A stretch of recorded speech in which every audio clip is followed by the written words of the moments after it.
The Democratic Alliance is outlining what they call their own plans to grow the economy, amongst other strategies ahead of next year's local government elections. Speaking now is party leader John Steenhuisen. Let's listen in.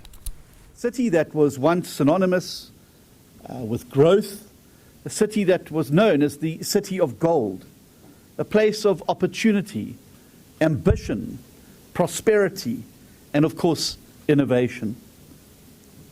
But today, Johannesburg stands as a very symbol of the crossroads that South Africa as a country faces. Buildings are crumbling, roads are decaying, our taps are running dry, and the people of Johannesburg and South Africa are suffering. As residents of the city, as many of you no doubt are, you all know exactly what I'm talking about. And why is this the case? It is the case because of years of economic mismanagement, corruption, outdated, outmoded policies that have enriched a small few and excluded the many. And yet out of this decay must rise a new path, not only one for Johannesburg, but one for South Africa, a path that restores growth, delivers jobs, and gives every single South African a fair shot at succeeding. And that is why we are here today. We are here today to launch our plan to turbocharge the South African economy. What we need to focus on doing is removing the roadblocks to growth and building a new superhighway towards growth and prosperity. So let me begin with a story of shattered dreams. Because every single day, people approach myself and members of the Democratic Alliance with stories about how they have been cut out of the economy. On a growing daily basis, myself and the DA and public representatives receive growing urgent appeals of the desperation that many South Africans are feeling. The fact that they do not have a job. The fact that they cannot put food on the table for their families. A daily appeal on WhatsApps for money, just a little bit of money, to be able to help them get to a point, to be able to go and buy food for their families. And this has accelerated dramatically over the last year. And it is heartbreaking as a public representative to receive these requests for money, which we know we would not be able to meet every single one of them, and to understand the desperation that far too many of our citizens find themselves in, unable to be able to look their own children at the eye around the dinner table because there's so little food to provide for them. And I want to talk today about a story about somebody, and for the purpose of this morning, I will refer to him as Kabelo from Vosloorus. Kabelo started a small logistics company with 2 trucks, huge ambition, and an exciting dream. And he truly believed that hard work and dedication from himself would be enough to succeed. But the system has continuously worked against him. He doesn't get funding because he doesn't have assets or collateral. He doesn't get tenders because he is not one of the lucky few in the country to be politically connected. And he doesn't have support because BBBEE in practice has become a massive hurdle rather than a help, as businesses are forced to comply with the onerous and costly criteria if they're to have full access to the opportunities. And in many cases, achieving those criteria are just simply beyond the available cash flow of small and medium and micro enterprises, making it so much harder for them to prosper, while larger, connected organizations and operations continue to rake in the rich rewards that come with political proximity and advantage. The perverse incentive of BBBEE has become that large companies now can cut out all SMEs to inflate their own BE credentials. And sadly, this isn't just Kabelo's story. It is increasingly the story of millions of South Africans who are locked out of a system that rewards the connected and punishes the rest of us. Because here is the hard truth. South Africa's economy is in the ICU. Over the last 15 years, our GDP per capita has shrunk by 10%. Unemployment has climbed from 22% to nearly 33%. And you add discouraged job seekers into that mix, and it's well over the 43% mark. And while this country is bleeding, and while our people are suffering, the government wants to now spend hundreds of millions of rands on a national dialogue, a talk shop with no action, no reform, no plan, and now, by the looks of things, even more dwindling support, with the announcements of further major foundations withdrawing from it. As you know, the Democratic Alliance announced our withdrawal from the National Dialogue weeks ago. It is an illegitimate initiative that frankly now lacks all credibility. And even former President Mbeki, who at the time was incredibly critical of our withdrawal from the GNU, which he expressed in an open letter, has now come to exactly the same conclusion that we came to, that this is an insider stitch-up designed so that the ANC can revive its electoral fortunes rather than a genuine discussion and action plan about the way forward. But the reality as well is that our citizens are sick to their back teeth with plans, with talk shops, with symposiums, with colloquia, endlessly diagnosing the problems in South Africa, pushing us further and further into the quagmire of analysis paralysis. We know what the problems are in South Africa. The problems are an economy that's not growing. The problems are unemployment. The problems are inequality, both spatial and economic, that still exists in our country.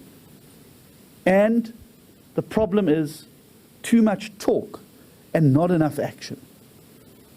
From the RDP to the NGP to the NDP to now the National Dialogue, we have to endlessly thrash over these problems over and over again. But what we actually need now is decisive action to implement with volition and with vigor to be able to get the economy moving. And so we unveil our plan today to turbocharge the economy. And the first order of business in this plan is to target three major roadblocks that we see which are holding our economy back and preventing economic growth, inward investment, and the ability of entrepreneurs and others to succeed in a country like South Africa. These three roadblocks are BBBEE, employment equity, and the Expropriation Act. BBBEE and the racial quotas that go along with it have failed. Over the last decade, black unemployment has grown, and black household income has fallen dramatically. These policies have failed, and together with expropriation without compensation, creates an environment that deters investment, that hobbles growth and job creation, and ensures that the majority of South Africans remain locked out of opportunity in this country. And this is the problem which people like Kabelo and millions like him face on a daily basis. And it is the reason why investors are steering clear of South Africa. These policies don't just simply fail, they cause significant harm to the people who actually need our help the most. People like Kabelo, who need a government that's working with them, not one that is constantly working against them. And so, it is essential now that these policies go. as South Africa stands at this important national crossroads and a time for action to be able to move forward in the right direction, it is essential that they do. Let me be very clear. Let me be very clear. The DA is not against transformation. We are not against redressing imbalances of the past. And the DA completely acknowledges the deep structural and economic inequality that still exists in our country as legacies of the failed policies of the past, but these are being compounded by a continuation down the road with the failed policies of the present. And so, the only way that we can truly transform South Africa and ensure greater involvement in the economy through fair, clear alternatives that lift people out of poverty and get them onto the mobility ladder are contained in our document. We need to free up our economy so that those entrepreneurs are able to get on with the business of growing their business. And we understand that when their businesses grow, millions of jobs will be created along with them. The only empowerment South Africa genuinely needs is more jobs. Because nothing brings dignity like a job. Nothing stops violence like a job. Nothing destroys social ills more than a job. And with more jobs and a growing economy, many of these problems will be solved. Red tape needs to be dramatically slashed and SMMEs freed from the suffocating bureaucracy and crushing labour laws. And while many ANC ministers sit on their hands, DA ministers, many of whom are here today, have started implementing much-needed reforms in their departments. They're all here today, and they are free to speak with all of you about what they're doing, if that is what is required. Secondly, no economy can grow without access to cheap, reliable electricity. And we need to fix this energy crisis in South Africa once and for all by breaking Eskom's monopoly of electricity generation, by creating a truly competitive energy market. We need to introduce rapidly competition into generation and distribution. And we need to make sure that at a municipal level, we are ring-fencing electricity revenue that municipalities are bringing in to reinvest in crumbling infrastructure. For far too long, many local governments have used electricity revenue to subsidize, to fill the leaks in other parts of the creaking municipal structure, instead of actually reinvesting it into these networks. And that is why, despite the fact that companies and people pay their bills on time, are up to date with their municipal accounts, but still sit in darkness because municipalities are not investing in infrastructure and in other instances are not paying their bill to Eskom. We don't need bailouts. We don't need blackouts in South Africa. The third thing is to repair and modernize rail, ports, and digital infrastructure. The reality is, as we sit here today, our ports are ranked amongst the worst in the world. Far behind peer countries in Africa, far behind peer countries in other emerging economies, and far, far behind some of the more developed ports in the world. And that is why we cannot emphasize enough how important it is that we move with speed to concession, freight rail, and port terminals, and end Transnet's stranglehold. We've seen already this morning concerns being expressed about Transnet's ability to be able to continue doing what it's doing. Lack of confidence in its financial situation. The reality is, and we've seen it very clearly during the course of the budget debates in Parliament, that government doesn't have the money required to inject as infrastructure into our ports and into our rail networks. The only way we're going to get them up and running, fit for purpose, and fueling a growing economy is through private-public partnerships, is through concessioning. And this is not something that hasn't been tried before. This is not uncharted territory that we would be moving into.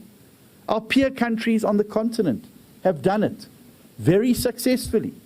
And that is why our ports are being bypassed and ports in other neighboring countries are being favored by shipping lines. The fourth thing we need to do is to ensure that we reform public spending with a bias towards growth. Bailouts to state-owned entities have cost 310 billion rand, and enough is enough. Government now needs to stabilize debt, cut waste, and root out ghost employees. Public money must be used to build infrastructure, provide frontline services, but should never be used to bankroll incompetence and indifference by many of these SOEs. The fifth reform of the sixth is one that is close to, I'm sure, everybody's feelings, and that is fixing local government. Coalition chaos, corruption, and collapsed service delivery cannot continue. And we're championing a new law to stabilize local councils. This bill will set minimum thresholds for political parties to get a seat in council. Government needs to ensure that they protect and reinvest revenue from services directly into infrastructure while welcoming private sector participation in struggling municipalities. It was very interesting for me this year, having attended the NAMPO conference for my 8th year, to gauge exactly the issues that are on the minds of particularly people who are active in the agriculture sector. And for the last 7 years, crime has been the top of the list. This year, it was infrastructure, the state of roads, the lack of electricity, which affects cold storage rooms and cold storage pack houses, roads that are so visibly potholed and damaged that you cannot move goods and services on them without significant damage to vehicles. Dairy companies that will no longer travel those roads to go and fetch the milk being produced, often, in KwaZulu-Natal's case, by young black farmers, to be able to assist them. It was heartbreaking to be at an event recently where a group of young black female farmers have done a concession and are working together to pool their milk, only to have their dreams, the carpet of their dreams, pulled out from underneath them because the dairy company refuses to traverse the terrible roads to be able to go and collect the milk so that they can earn revenues from it. Where do they take their milk? What do they do? Another set of dreams from the very people who are standing up and saying, we want to play a role in the economy. We want to be entrepreneurs. We've been cut out before, but we are active in this economy. And yet the system continues to push them down even further. And finally, the sixth pillar is to restore the rule of law. It's now urgent that government creates a new anti-corruption commission, a Scorpions 2.0 to fight corruption. It is a shame, a national shame, that years on now, from a Zondo commission that cost South Africans almost R1 billion, that we're yet to see a single high-profile conviction of any of those architects, enablers, and actors in state capture.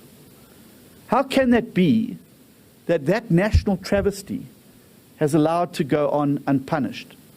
How can it be that politicians whose names appear in that Zondo commission remain in key positions in government, in the civil service, and in some instances around the cabinet table? What does that say about accountability and transparency? What message does that send to all would-be perpetrators of corruption and new versions of state capture? That after a commission, you'll simply walk away scot-free. What does it say to the whistleblowers who had the courage to stand up and speak out, to sit in that commission day after day and give evidence against those perpetrators at great cost to themselves and in some instances at the greatest cost. And yet those people who were named, those people who were identified, those people against whom evidence was led, remain today scot-free.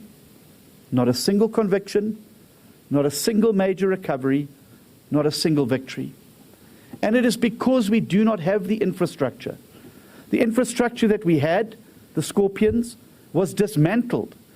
And it wasn't dismantled because it was failing. It wasn't dismantled because it wasn't fit for purpose.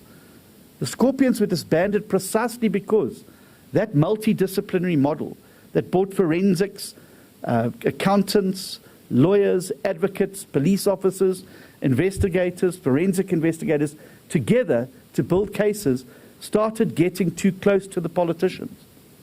And the reality is that we will not get on top of the scourge of corruption unless those who are found guilty, those who are accused, feel the consequences of it. Police corruption needs to be rooted out through lifestyle audits for senior police officials. CEOs of entities in government departments should be subject to lifestyle audits. It should stick out as a sore thumb that someone who is a CEO of a particular entity is pitching up to work in a Maserati every day. It should stick out as a sore thumb when very obviously people in organizations like the IDT are buying huge mansions all over the country, way out of what their salary band would permit. We also need to tackle rural crime head on. And now that South Africa's rural safety is in the international spotlight, it behoves us to do something.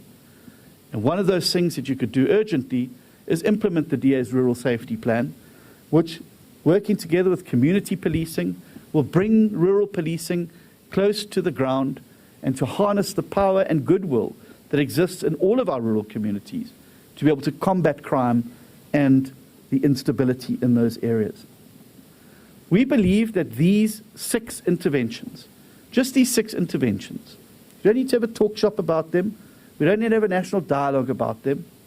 These 6 things on their own would start the road towards building a superhighway towards growth in South Africa. And this will create an economy where your surname doesn't determine whether you succeed or not in your endeavors.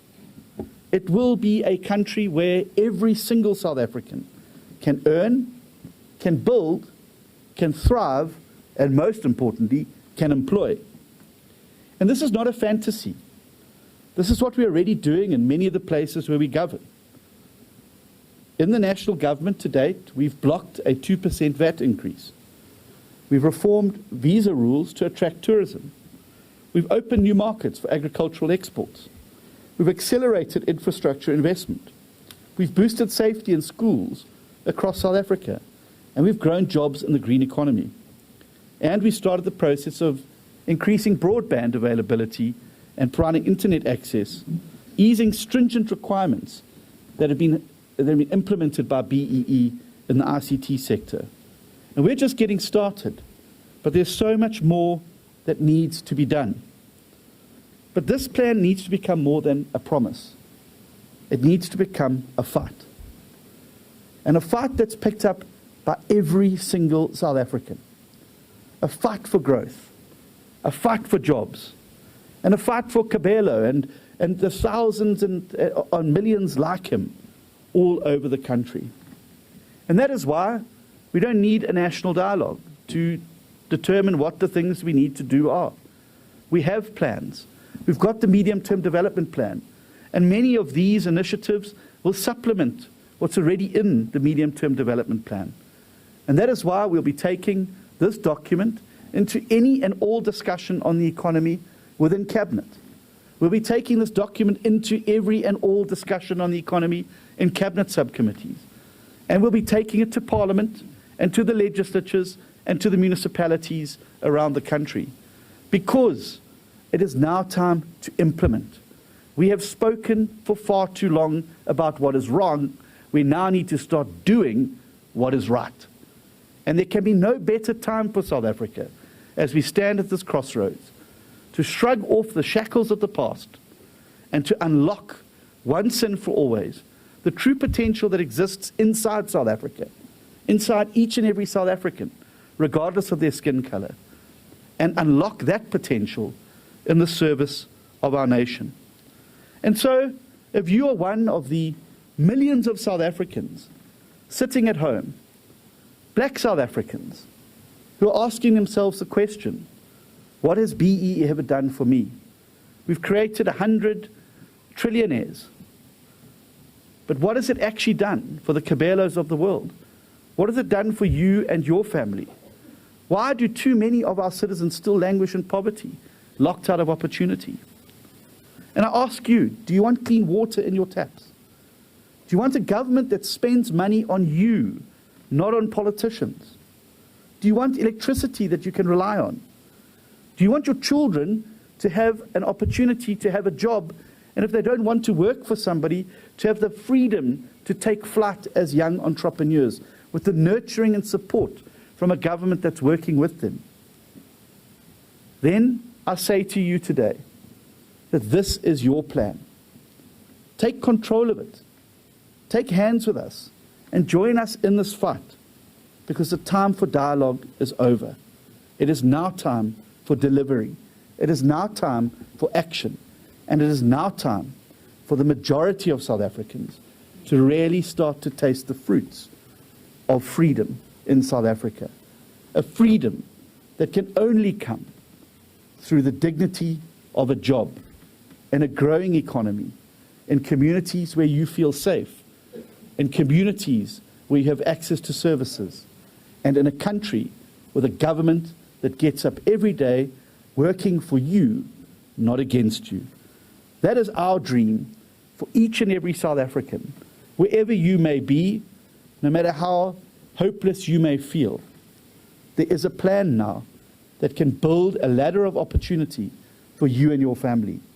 We need you now to join us as we take this fight to the highest levels of government, to the municipalities, to the legislatures, and to those decision-making fora, and share this plan and get to work delivering it.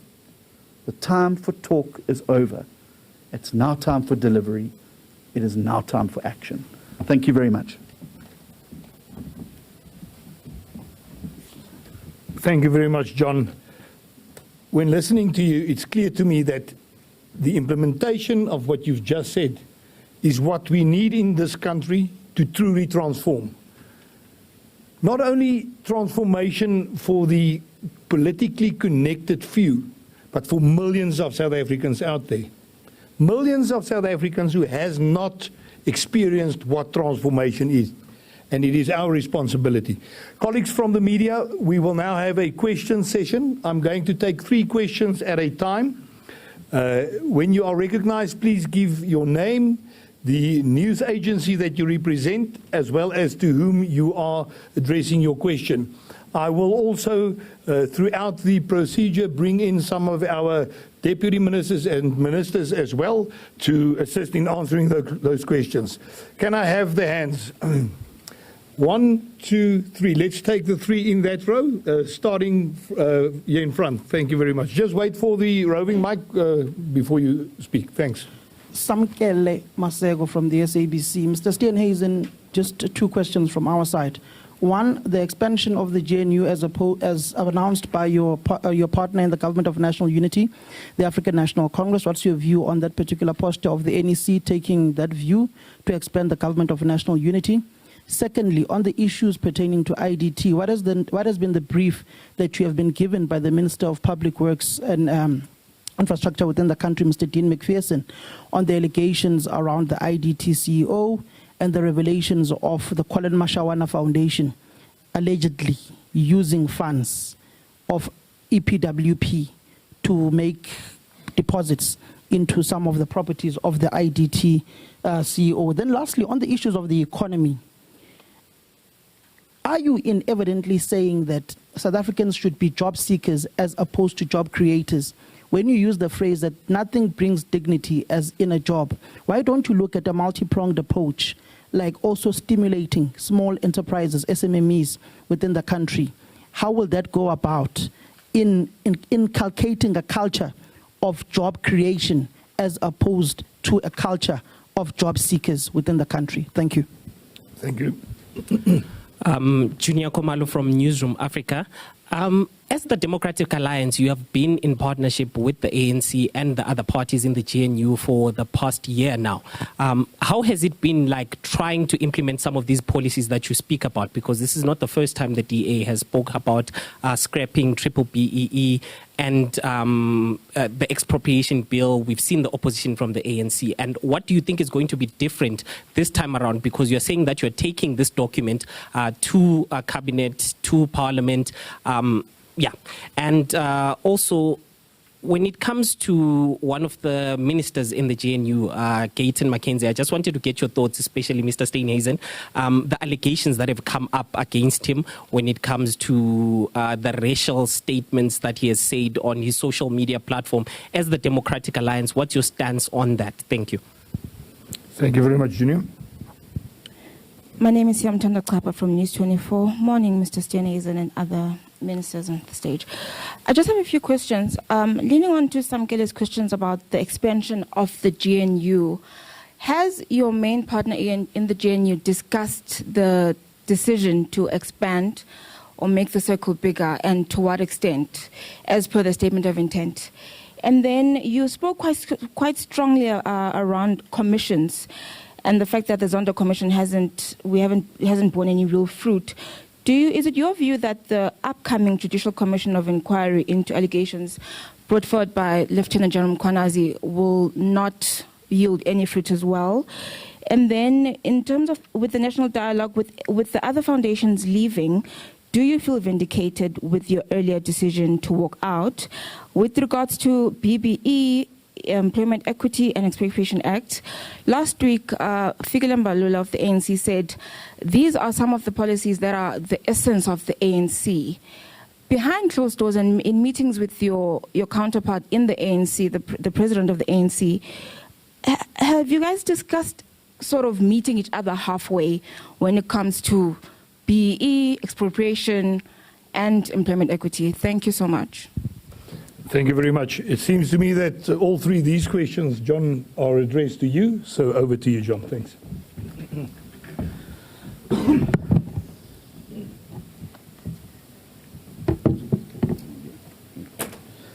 Thank you very, very much. In terms of the first question, the expansion of the GNU, and that's also been raised by the last speaker, let me be very clear. We entered into something called the Statement of Intent. It was signed by all parties. The Statement of Intent makes it abundantly clear that if new parties are to be added to the Government of National Unity, that this has to be done in consultation with the parties that are currently in the GNU, and such a decision will be based on the sufficient consensus clause within that particular Statement of Intent. I don't believe that expanding the GNU is going to assist the GNU to go forward. I think it's going to complicate things even further. We already have 10 parties in the GNU. It's one of the largest coalitions in the world.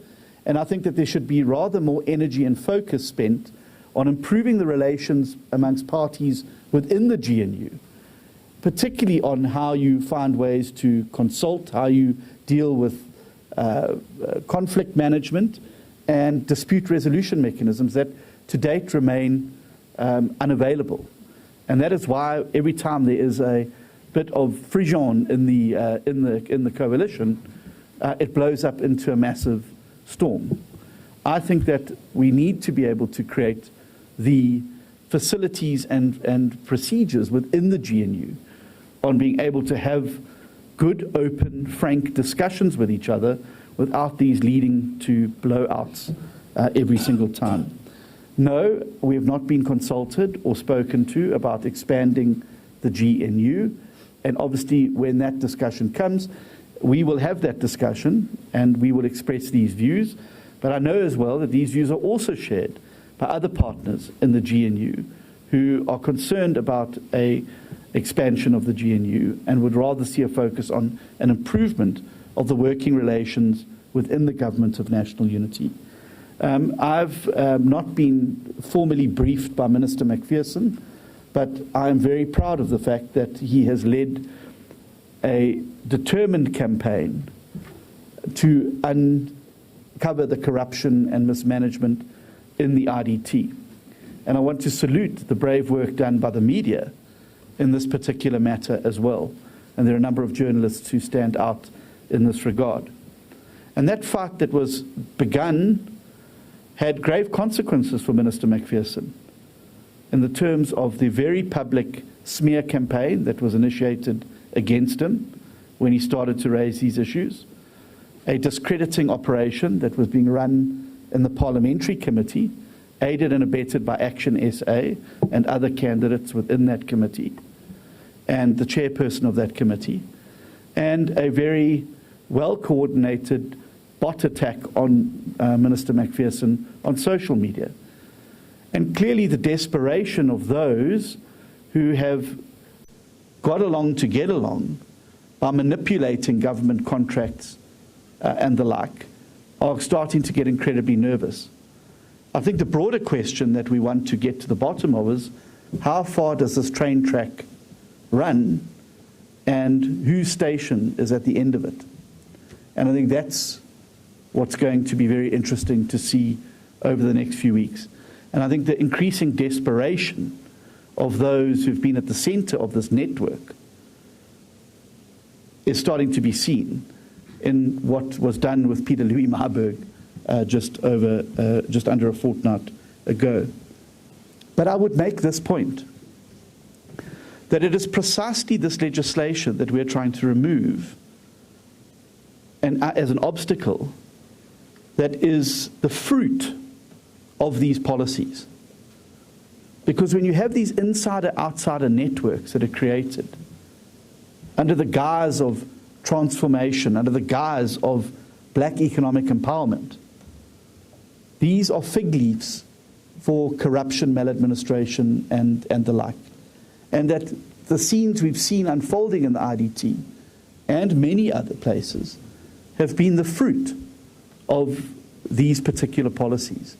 And if you move towards policies that are open, transparent, accountable, where the most responsive tenders get the job, I think that we'd start to see a limiting of these types of insider-outsider connections, these political crony networks of mutually reinforcing benefits.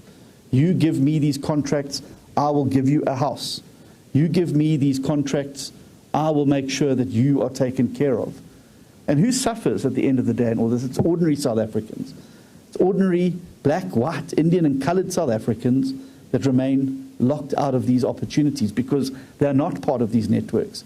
They don't have the 60,000 Rand to slip into a Christian Dior bag to hand over to somebody in order to sweeten a deal. And those are the people who are being worked over in the outsider system. The document focuses on entrepreneurship, and I think I mentioned entrepreneurship quite specifically, and Kabelo is a good example of a young entrepreneur who wanted to start a transport business in Vosloorus, who's been actively pushed away from opportunity because of that. We need to unleash entrepreneurs because they're the ones that create jobs in an economy. It's businesses that create jobs. And the more of those businesses and business owners and business entrepreneurs we create, the more jobs that they will create for others. Not everybody wants to work for somebody else. Many South Africans want to start their own businesses, and yet they are constrained by precisely the roadblocks that we identify in this document. We want to get rid of those roadblocks and put those people onto the superhighway to prosperity and growth going forward.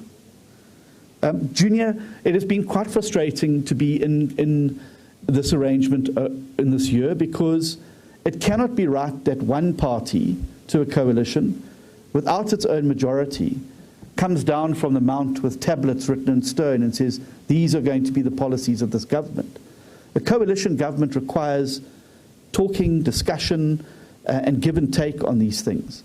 And I think it was very clear from last week's press conference held by the governing party that they regard their policies as the be-all and end-all of a coalition government.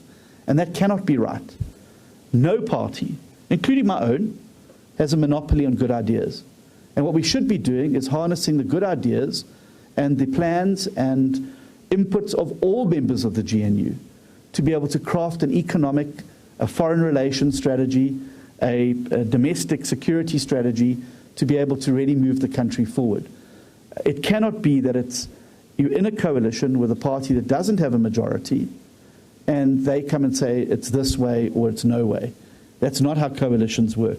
And we will be using this document to go boldly into those discussions to say that we are not here to be, to implement the NDR. That's not what the Democratic Alliance is in government to do.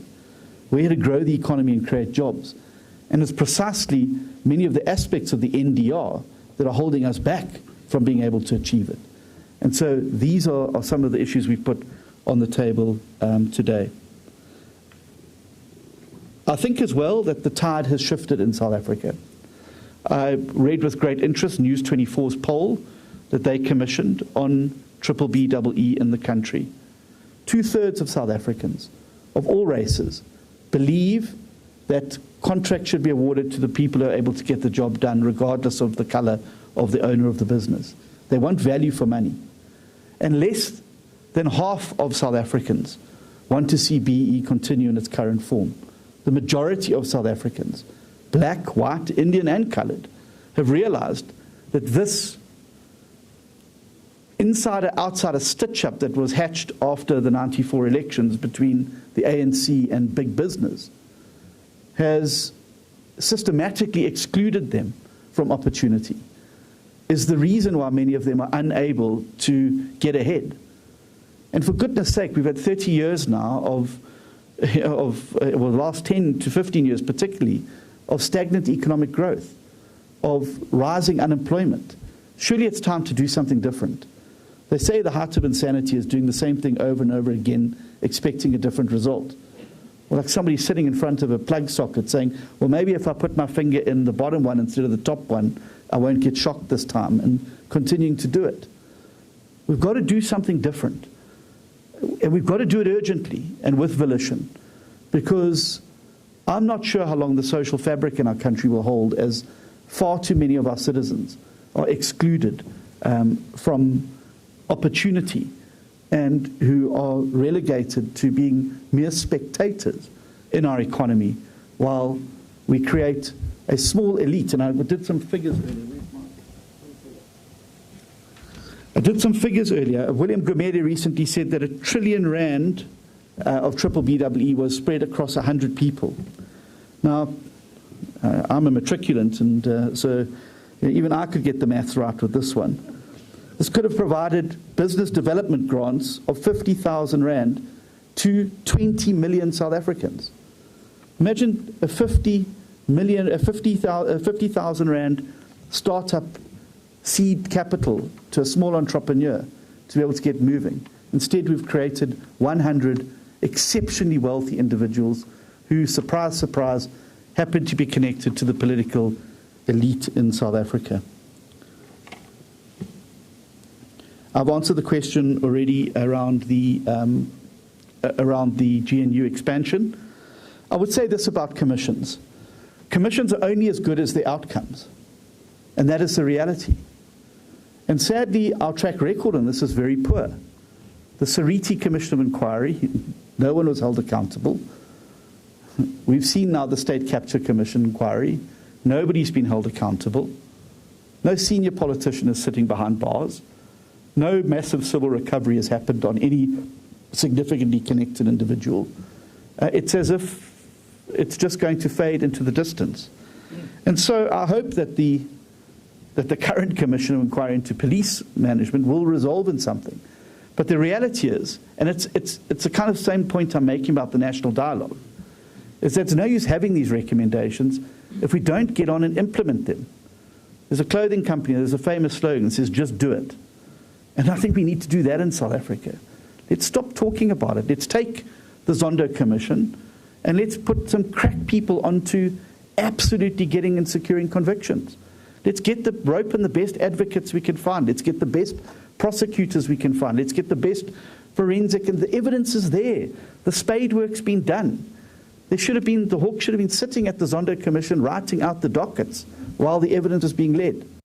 And yet we're still stuck, inertia, talking about corruption, talking a good game about eliminating corruption, but what have we actually done to secure convictions? What have we actually done to make sure that somebody sits behind bars? And what have we made sure to, the very least we could have done was to ensure that these individuals mentioned don't make it onto the lists of our political parties, that don't sit in key areas where they've been found wanting, and who don't then just carry on as if nothing ever happened, and that those 9 wasted years that robbed opportunity and wealth from the people of South Africa are simply forgotten. That cannot be right.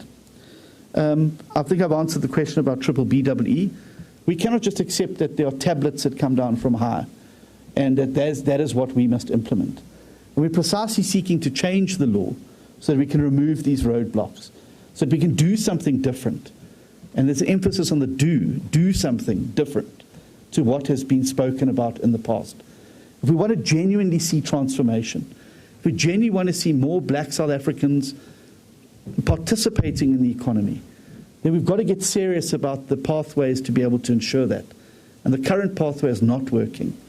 It has made a few people exceptionally wealthy, but the majority of our citizens remain trapped in poverty, in unemployment, without even the seed capital to be able to get what they need to be able to just start on that ladder and that journey. And that is where government needs to be more purposeful about that.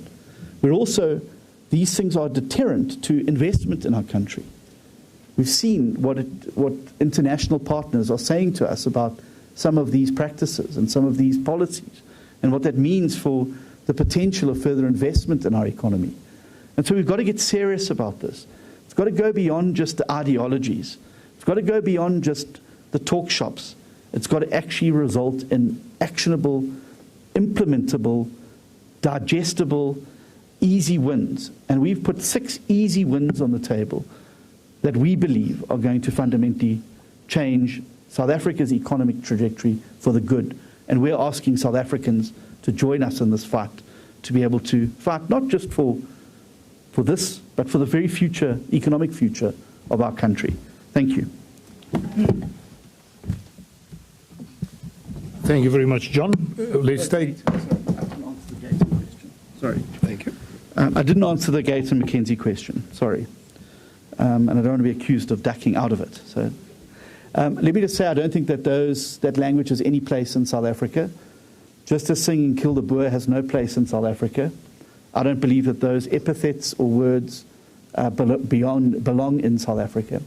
I think that there's an extra duty of care on leaders in society to be careful about what they say and how they say it, and to ensure that we don't divide people and that we don't use these racial epithets. And I think that there needs to be consistency. We've had a number of instances in our party where individuals have said things that we felt were not correct, and we've taken action against them. They've been removed from public office, and we have dealt with them. And I think there needs to be consistency.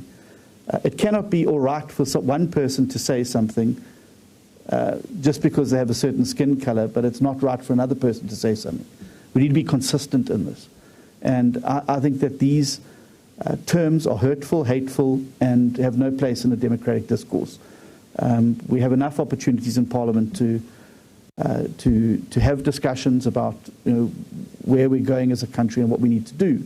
I don't think that we need to be using social media and using the type of offensive and hurtful words that are used. And there needs to be consistency. And when one party or persons are called out, that consistency needs to carry through across the board. Thank you. Thank you very much, John. Let's take the second round. All right, live visuals there from the Democratic Alliance's media briefing, where they were announcing what they term bold plans to grow the economy for jobs, taking on what they maintain are job-killing policies such as the BEE. You would have heard there the last question being one that is quite topical, being asked about Gayton McKenzie, Minister Gayton McKenzie, and the racial storm that is currently brewing.